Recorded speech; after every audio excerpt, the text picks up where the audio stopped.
I can see them and we can talk to one another.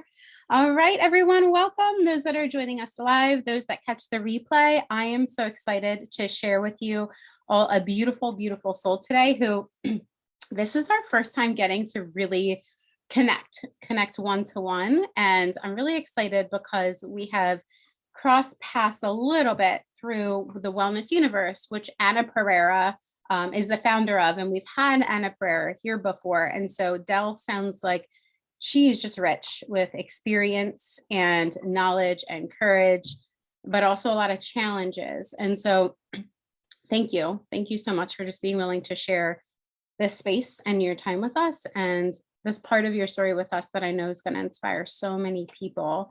And so Adele, if you would like to just share a bit about you and who you are now, where you're at with your life, what you love to do, all of that good stuff, we'll go from there. Okay, so we'll start off with where I am now, yes? Yes. Okay, well, these days, excuse me, I'm croaky here. I am a three principles practitioner and a coach. And I specifically work with people that have recovered from codependency and narcissistic abuse. And it took a long time to get here. I'm now 62. So it's been, I would say in the last 10 years, when I came across the three principles understanding, is what was absolutely pivotal in changing my life and how I show up in life. Prior to that, I'd been on a spiritual journey for about 40 years. I always joke I went from Kabbalah to Kundalini yoga to Native American sweat lodges to ayahuasca. You name it, I've done it. And 30 years of traditional therapy. So I have a very rich background to draw from about my healing journey. But I will say that it was coming across this understanding that I share, that I always say that was the sort of, cherry on top of the sundae. That was what had me see life very differently. And in turn, how I showed up to life very differently. Thank you so much for sharing that, because just in what you just said there, Adele, is the variety, right, of where we can gain knowledge, experience, and support from. And it's not that one way is the right or wrong way. We can gain support and develop ourselves in all of these different areas. Because sometimes, so I do life and success coaching, and I'm also a psychotherapist, and I have been for well over a decade. And I love both. I still do both. I'm active in both. And so I hear from both sides. I hear from therapists that are like, coaches don't know what they're talking about. And then I hear from coaches that are like, talk therapy is not going to get you anywhere. And so there can be that talk. And then even outside of that, there can be stigma in general, right? Of, well, am I crazy if I have to talk to someone, if I have to go to therapy, or so on and so forth. And so thank you so much for sharing that, because you can benefit from each of them. You can benefit from all of them. You could benefit from one of them now in this season of your life, and then you could benefit from another one later on in the next season of your life, whatever that might look like for you. And so I'm glad that you shared that, because I like to share about that variety in here. Not that there's like a cookie cutter way to absolutely heal or to move through things. Yeah. And I just do want to comment on that too, because especially in the community, the three principles community, they can sometimes be a little bit, like you said, like, well, this is the answer and therapy is a waste of time. And I'm like, no, my 30 years in therapy absolutely saved my life. It helped me understand where my behaviors were coming from, made sense of a lot of it. But what with the coaching or the understanding that the three principles, I was able to find that's why I call my course The Way Out. I was able to find the way out. So it was the combination of both. And I would never, ever belittle one and say the other was better. It has been the combination of everything that I've learned. And also listening now for the last 10 years through the three principles understanding, all the other spiritual modalities that I've studied over the years for the last 40 years make sense in a different way. So I love looking at all the commonalities and the overlays and going, yeah, now I get what you're talking about. So This is so beautiful. We want to keep science and spirituality so separate so often, but I marry them together because the brain, the body, the spirit, they're all connected. Yeah. And you can feel that separation, right? If you try to keep them separate. You said therapy saved your life. And I hear that often too. And sometimes it's that therapy can help with saving the life with like the basic foundational pieces. And then coaching can help enrich the Yes. life, right? To optimize it, what's called self-actualization, actually in both coaching and therapy fields. And so it sounds like you've done a lot. You've done a lot of work. You've done a lot of self-work. You've gone through a lot of healing to get from all of the experiences that you've managed to get to where you're at today. And so if you don't mind, Al, kind of sharing a bit with us about what's some of the most challenging, or perhaps the most challenging traumatic time in your life that was hardest for you to get through. Maybe you didn't see the light and know there was abandonment that you experienced. You could walk us through that. Yeah, well, I'll start at the beginning. It might make a little more sense. So I grew up in the UK, and I joke it was a Bible thumping community in North Wales, the little sort of region of the UK. And my mother did not fit in. She didn't dance to the beat of the 50s housewife back then. I was born in 59, and I was the product of an affair that she had with my father. She had an affair for 8 years, and she had 3 children with him. And he lived just down the road, like 2 miles down the road, with what I affectionately call his real family. But he never, ever acknowledged us children. He never came to see us. I didn't speak to him till I was 29, 2 weeks before I went into therapy. I was determined not to go into the next decade of my life carrying this pain of feeling abandoned by him and ignored and all of that stuff. So I went to meet him. It was an incredible meeting. It felt like the thorn that had been festering or in me for all those years, it just pulled it out and it healed over. We didn't continue to have a relationship, so it wasn't like it was like, oh, everything's better. But I got to face a demon that I'd been carrying. I often said that, the poor men I met in my life prior to going into therapy were paying the price for my father's, abandonment. I had a lot of issues in my relationships. So I would say that was one of the most significant things I felt as a child. I felt like I should never have been born. When I went to the local primary school, I learned the word illegitimate, and that meant in my little innocent mind that I wasn't like other children. I wasn't legitimate. I wasn't entitled to be loved or respected, or, the community were very cruel, not just the other children, but the adults, the school teachers. It was a very tiny little community. So I felt incredible amounts of shame. I was very, very shame-based, which, as we know, is the core of codependency, is that, not believing in yourself, not feeling you're worthy. So I learned sort of coping mechanisms, even as a young child. My mother also, the other massive factor in my upbringing was that to make money, she opened our home to mentally disabled people to come and live with us.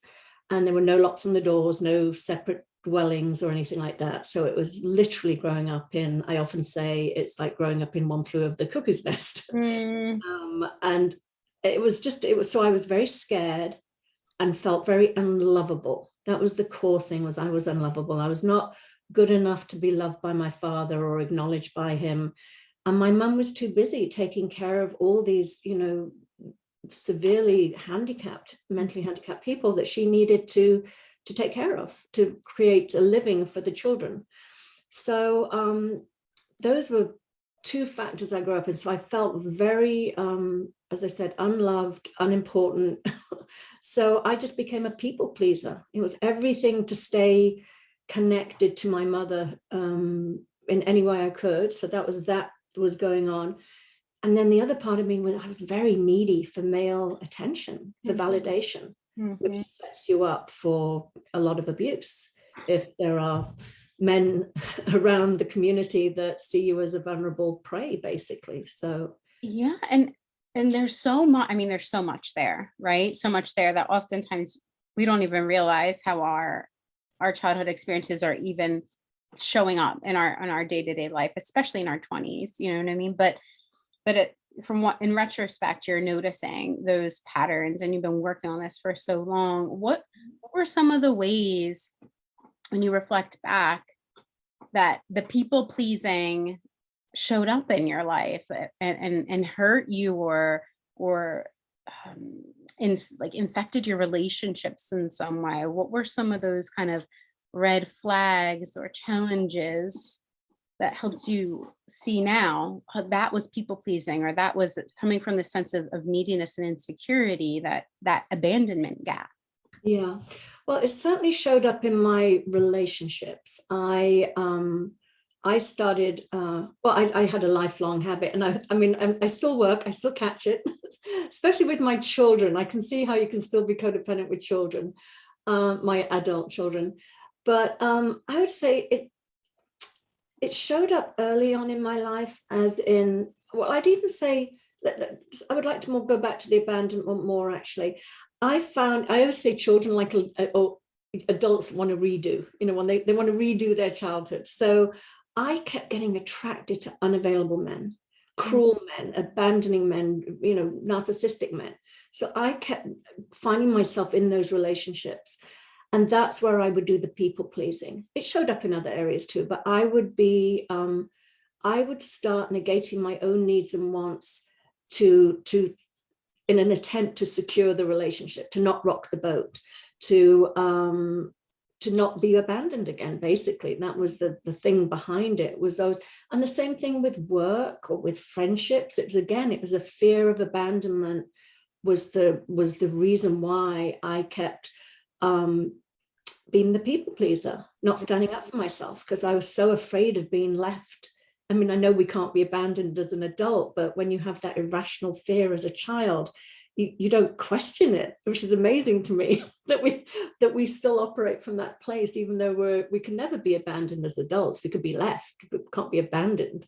But if as a small child, if a parent leaves, then you really are, it's death if you're left to your own devices at 5 years old. So that's where I really saw it more. Well, like I say, and everywhere. It wasn't just my relationships, it's how I showed up at work. I can't be a problem. I can't be I've got to keep everybody happy. I always say I was taking the temperature of the room. It was like I'd find the unhappiest person in the room and try and make them happy. It was just A lot of pressure. Yeah, it is a lot of pressure. It's survival mechanism. It's Is that what it felt like? What did it feel like for you when you were living in that place of needing to people please and needing to always kind of do what people need? I think, it's so funny. When I first would get into a relationship, it was just my role. I didn't question it. That was, I'd been, I remember my mother growing up, if I had a need or a want, she was like, "You're so needy, get away from me. Can't you see I'm busy?" So I got the message like, "Oh, you can't show that you're needy, or you can't show that you have any needs or wants." So I was the perfect magnet for the narcissist, because here I was showing up very needless and wantless, which was great in the beginning, because they were all like, "Yeah, it's all about me. Great, you're there to give to me." But then, as everybody that's codependent in a narcissistic relationship end up feeling, is resentment. It's like, "Hang on a minute, what about me?" Yes. And I remember somebody saying to me once, "You duped me." And you know what? The truth was I did. I pretended to be needless and wantless in the beginning. And then I was changing the rules. Yep. I was like, "Yeah, well, I've made it all about you for the first 6 months, but I have needs and wants now." And they were like, "Where did they come from? You didn't show that in the beginning.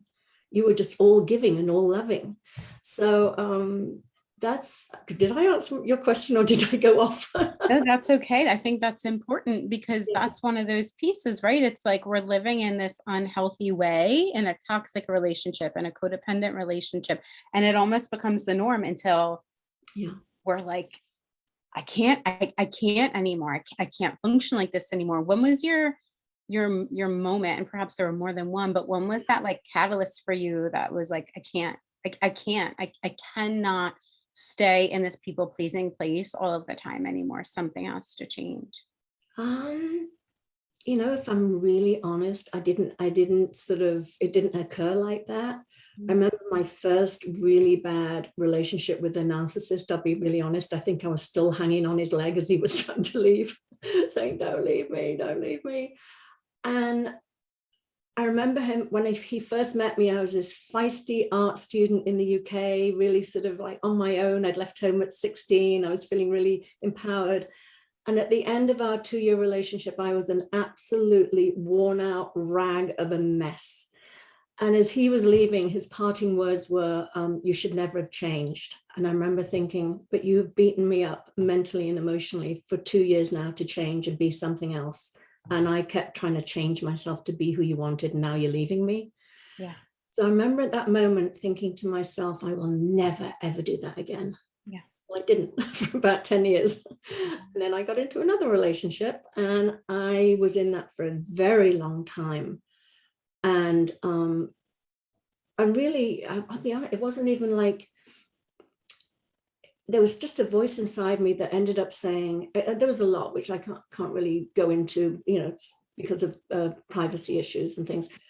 But a lot had been revealed where any normal person would have gone, oh my God, I'm out of here. But I was so damaged and conditioned by that time, I couldn't even think straight. But there was a little voice in my head that said, if you don't get out now, you're going to die. And maybe not physically, but emotionally, something. You're going to lose yourself. Like yourself is going to internally die. It's going to. Exactly. Well, die a final death, because I think I'd already, 90% of me was already gone.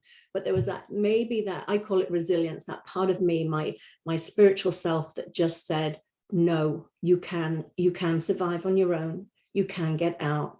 But I remember my therapist saying to me at the time, what do you want? It was like he was speaking a foreign language. I was like, or he would say to me, what makes you happy? And I like be, or when so-and-so's happy and when my children are happy, and he'd be like, but what about you? There was no me. I couldn't even answer the question. My happiness was when everybody else around me was okay and happy. Oh, that's such a big one. That's such a big one. I used to say that too, is, oh, well, I'm happy serving others. I'm happy helping others. It makes me happy to help others. And it's not that that's bad or wrong, but what it is it's unhealthy when that's the only source of happiness. Yes. Yeah. When there's no separation between self and other. Yeah. I was so enmeshed, all my relationships. I was now that I have this understanding, which is so amazing, is like, I have the ability to just stand here and with absolute love and compassion, because that's what we're made of. You don't have to manufacture it, is what I'm made of. But I can tolerate somebody else's discomfort. My job is, my career is to help people in their suffering. But if my children say are in a bad mood or unhappy, I give them the space. Yeah. Because I know that they're resilient too, and I know they can figure it out. Whereas before I was like, hands-on, because I couldn't tolerate any discomfort around me. So it's really, I was being selfish. I was trying to rescue people so I didn't feel so uncomfortable. But now I'm healthier. I can stand back and I can be loving and compassionate, but I also can know that they're going to find their own answers. I don't have to manage them to make me feel better. I have a healthy, as you would say as a therapist, but I'm differentiated enough. Before I was like, I was so enmeshed that whatever anybody else is feeling, I was going along for the ride. Yes, I can feel you on that. So then you're definitely familiar with the codependent no more. Oh yes, absolutely. Yeah, for sure. Because that's, I'm so glad, like, you're just sharing so many important pieces. I am on a mission to redefine the word selfishness, because, and just like I'm on a mission to redefine the word balance, because there's so much negativity around it, as though it's like a negative or bad thing. And so self-care can sometimes be guised as, well, I can't take care of myself or put myself first or prioritize myself or put down boundaries, because that would be selfish. Yeah. And so when you use the word selfish to describe like needing to fix things essentially for others, what I call that is taking emotional responsibility for like what's not ours, right? I need to fix everything for everyone. They can't handle their emotions, so I'll have to handle it for them, right? Like it's all on me. And the weight on our shoulders gets so freaking heavy until you like can't handle it anymore. Yeah, but Does I that think resonate also, for you? I also think beneath that again is we believe our own BS, and it's like, oh yeah, I'm so loving, I'm so giving, I'm taking care of everybody. Yeah. I think we have to take ownership of, hang on a minute, why am I doing all of this? It's because I'm uncomfortable. You know, number two, I don't see that everybody comes onto the planet. We're all spiritual beings. We all have the same amount of innate resilience and intelligence and wisdom within us. You know, I'm not allowing that other person to find their own way because I can't tolerate it. So it's actually, it really is we're struggling, but then we hide from that in this cloak of, I'm just giving and loving to everybody. And whereas really we're just sort of trying to take care of ourselves in the best way we know how. But Yeah, when we're actually neglecting ourselves, right? And because we're focused on trying to do things for other people that we actually can't do. And that's what sets that precedence for those codependent relationships. And I think that you did say it, Adele, was maybe it wasn't a specific event per se, but it was a specific internal experience you had where you heard from yourself is, if I stay, I'm going to die and something has to change. Yeah, absolutely. And the other thing, actually, because I was still so codependent at the time, I remember thinking, even if I still feel it, I call it love, whatever the feelings I was, dependency, love, whatever it was that was having me stay in there, I knew enough to know that I wasn't, and at that time, making healthy decisions for myself. So I actually made a healthy decision for my children. I actually remember thinking, if you can't do it for yourself, you at least can do it for your children, which was huge. And then eventually, obviously, I started to, get a lot better and a lot more clarity and an ability. And I found myself, oh my God, I found myself. It was an amazing experience. I have no regrets for anything I've been through in my life. I know it's all in service to spiritual growth. So whatever happened for a reason. And what a sign of true internal healing to be able to say, I have no regrets in my life, because essentially they're all learning opportunities, right? Opportunities to grow closer and closer to who you are. For some folks hearing this, that might feel far away. Yeah, I 100%. And as I say, I coach people that I'm very careful. I would never, I think just as much as I needed to take the time I needed to take, and the space to go through all emotions. No emotions are bad, anger, hurt, regret. It's part of being human.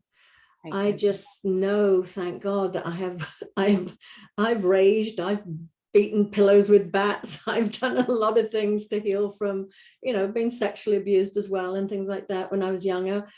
But I am so in a place of just loving my life, loving what I do, loving being able to help people, loving being giving people the opportunity to see that there is a way out. And there's no time frame on it, and there's no rush. I always say up and out. We have to acknowledge what we've been through. We have to acknowledge our feelings. We have to get it up and out, not squash it down and let it fester with all this positive psychology that, sometimes can do that. I'm definitely we say we live in the feeling of our thinking. And if I know that if I'm thinking negative thoughts, I'm not going to feel so good. So I feel I have the free will to go, do I want to keep going down that rabbit hole, or do I want to sort of look over here and have a better experience? So I do at some point feel that we have that ability to focus on things that feel good, as opposed to feels that don't feel so good. Yeah. And so for those that are listening in that are still in the trenches of their journey, perhaps dealing with feelings of abandonment, or having pushed down feelings of abandonment, so not even knowing that's what they're dealing with, but finding themselves in relationships similar to how you have described, codependent relationship, people-pleasing relationships, things like that. What might you want to offer to them? Some words might you want to offer to them to support them with where they're at right now? For me, let me think for a second. For me, growing up, I thought that love validation, confidence, all that stuff was something to get from other people on the outside. So I was always like this, looking for it, which made me very vulnerable. You know, if you think it's coming from the outside and you feel empty, then you're always putting yourself in a position of needing, wanting, and expecting somebody else to fill you up. What I ended up realizing is that I am absolutely made of that love, that peace, that joy. That's who I am at my essence. And when you stop looking from it from the outside in, from other people, from circumstances, from certifications. I always say that, you know, I got so many certifications to try, so they're like band-aids, like, now do you feel good about yourself? But once I stopped all of that and really, I use my little, I'll share it with you here. This is my little snow globe. there's a little Buddha in the center there. And I use that to remind myself, it's on my desk, and my clients, that at our essence, we are these magnificent spiritual beings where there's nothing wrong with us, nothing broken, nothing tainted, nothing damaged, not at the core of who we are. You know, life happens to us when we're in this physical world of form. Things happen to us. It bruises us, it beats us up, it pushes up against us, it does these things, but it doesn't damage who we are at our core. So for me, focusing on who I really am at my essence, and that I am made of love, it fills me up from the inside rather than looking at it from the outside. So I become very, so the neediness drops away, the insecurities drop away. Because on the spiritual level, we're all created equal. There's no separation. There's no difference. When we come into the world of physical form, we all look a little different. We're different heights, different weights, different eye colors, different everything. But at our essence, we're all the same. So that's where confidence comes from. So that's what I would have people focus on, is who they really are at their essence. We get caught up in our personal thinking, where we listen to the voice in their head. Mine used to say, you're not good enough, you're too fat, you're too stupid. If you'd been any different, your father would have wanted to know you. Now I just know those are just random thoughts in my head. They're not telling me about me. They're nothing to do with me. The thoughts that anybody could have. So I stopped listening to that, and I started focusing on who I really am. And life just gets better and better and better. So it sure does. And so for those listening that might be struggling with codependency, with people pleasing, I know I definitely was someone who was looking to prove myself, prove my enoughness, feeling like I always needed to bend over backwards, be the martyr, be the overachiever, work myself to the bone, all of those pieces. I think what Adele and I would both like to share with you is that it's okay to be where you're at, and also know that it doesn't have to stay that way forever. And you are worthy of more, and of different, and of love from yourself, from the inside out. And that can feel hard and far away, but it is possible. Yeah. It is possible. Would you add on to that at all, Beth? Without a doubt. And I love what you're saying, is to really, to never judge ourselves. We're all doing the best we can. All of us. Nobody gets up in the morning and says, I want to be a terrible person today, and I'm going to do, let myself down, let other people down. We're all showing up in the moment as best we can, given our level of consciousness and our thinking in the moment. So to just be, for me, I always say, the most healing thing ever is to be gentle and to be loving with yourself. And I think often when people come out of codependent relationships or narcissistic abuse, they blame themselves. How could I have let this happen to me? I lost myself. And they have this, and all they've done is pick up the baton and started beating themselves up. They've already been beaten up enough. It's like, no, let yourself off the hook. You did the best you can. You tried to survive. You tried to make something work. Never regret, never judge yourself in a bad light. Just honor where you're at, and know that there is absolute possibility for an incredible life ahead. This is momentary, this will pass. But love, self, really, even beyond self-love, because people say, how can I love myself? It's like, you don't have to love yourself. You're made of love. That's just naturally in there. I would say just compassion for yourself and what you've been through and how great you're doing now. And we'll continue to go towards a much better life for yourself. Yes, absolutely. And so Adele, when you had that, and just in these last few moments, I have a few more questions for you. When you had that voice in your head say, basically, you have to get out, you have to do something different or you're going to die, what were some of the first steps that you took? It was to leave the situation. And there was a lot of pain and a lot of hurt and a lot of anger and a lot of trying to make sense of it.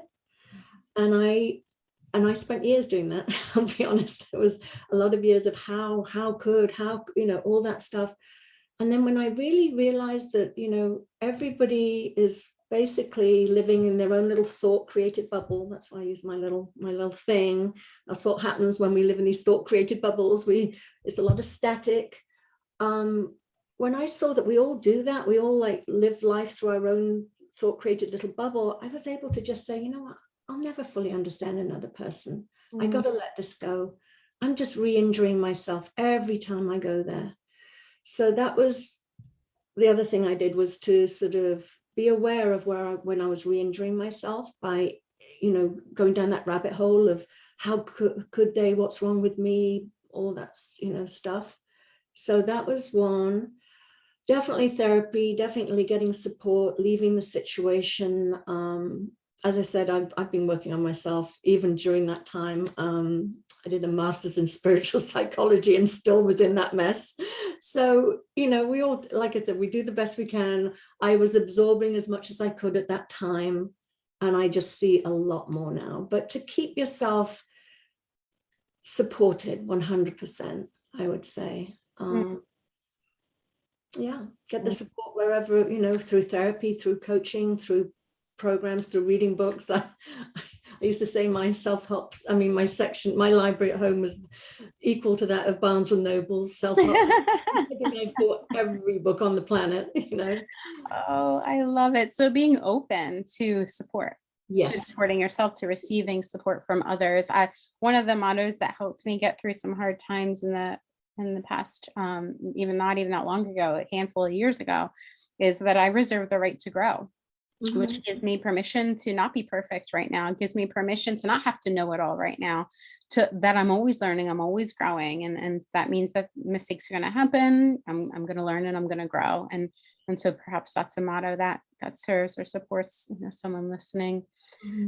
And so Adele, I like to come to a close with a question that I ask everyone. Okay. Because part of our community is really built on inspiring. So we want to enhance our lives. We want to enhance our impact. We want to enhance our quality of relationships here. And also we want to feel inspired. And so I want to ask you, is there anyone in your life, whether it's someone you directly know or a celebrity, someone that you look up to, or something that's really inspirational to you? Who or what inspires you in your life the most right now? Wow. Well, I'm going to name three. Because the very first one I would have to say was Oprah Winfrey. When I arrived here at the ripe old age of 21, I couldn't believe that somebody could talk about where they'd come from and the abuse they'd been through so openly and publicly. I was like, wow, I thought we had to keep all that a secret and have a lot of shame around it. So that was truly inspiring for me. I thought, wow. And then the other one, for some reason, I'll just name the Obamas. I mean, just their relationship, that's inspiring to me. That two really incredible, powerful people that are so loving and so, just the love they have between them, what they do in the world.